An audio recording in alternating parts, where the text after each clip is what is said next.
spherical harmonics, which is the solution to the angular Laplacian, but again, we pretty much have that already derived.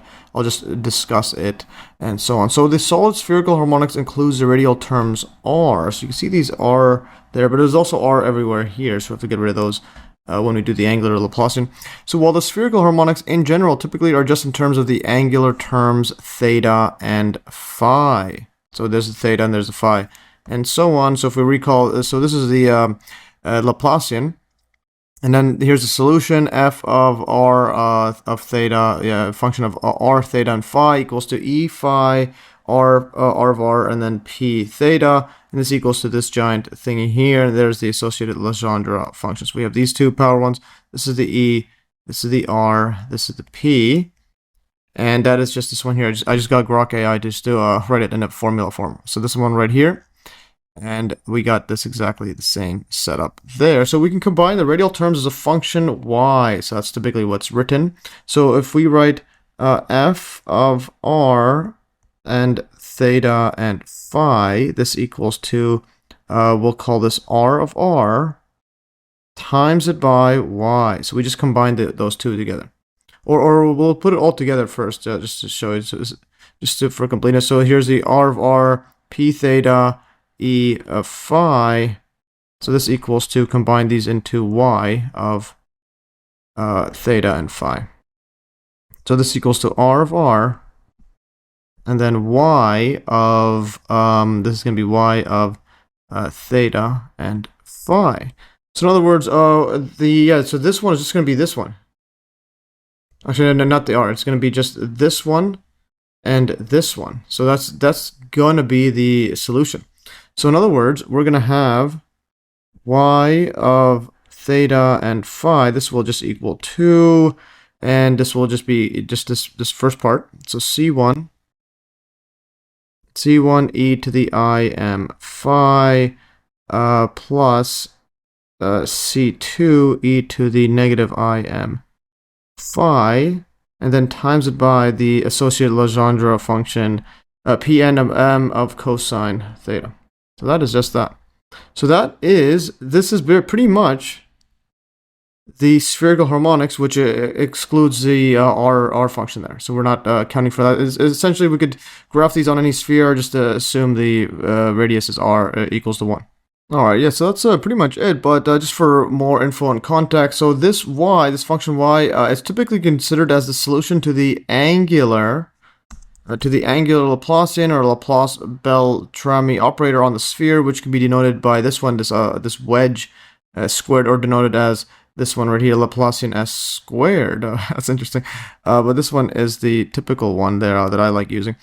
Alright, yeah, so the next setup is, we'll go over right here, because again, this is a Laplacian, angular Laplacian, but then there's an r squared there. We got to get rid of that. So what I'm going to do is I'm going to copy this and then paste it here just to save some time. Yes, we have this, and now I'm going to go times it by r squared.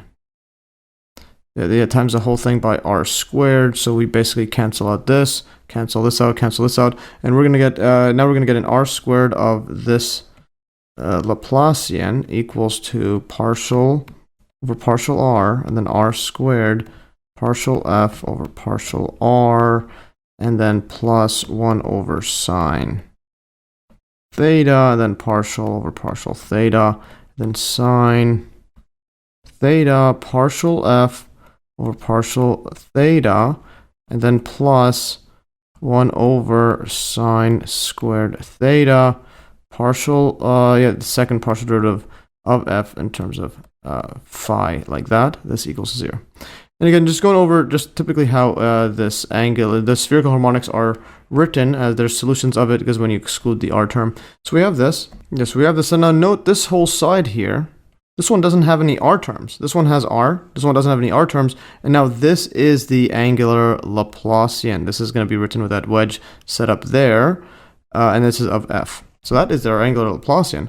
So we could just write it all like that then. So we can go partial over partial r of r squared partial f over partial r.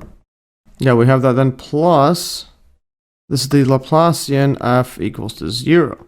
And well, we know that f, so f is going to be equal to our new setup now, f equals to r, this is number rpe, but then we're going to just change this into, well, r and y.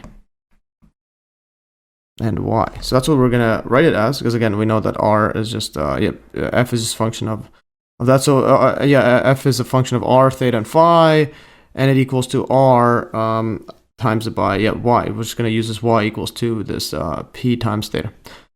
P times e. So that's what we have there. And also to get this partial derivative, well, we know that this is going to be now the partial derivative of f in terms of r. This equals to, well, these all gets treated as constants, this and, well, the y. So in other words, that just equals to, as if it's nothing there, it's just y times r prime. Yeah, r prime, like that.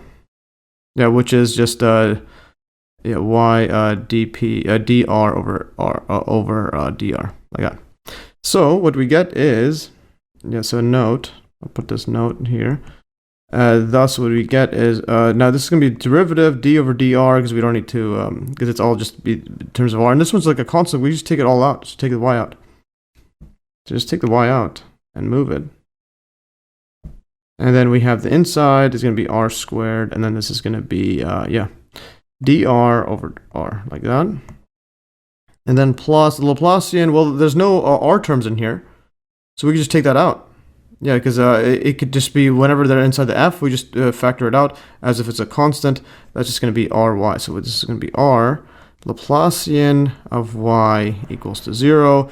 Next setup is, well, divide both sides by ry as we did before. Again, we already solved this in the other format and solved spherical harmonics. So divide it out, we're going to get a d over dr of r squared dr over r.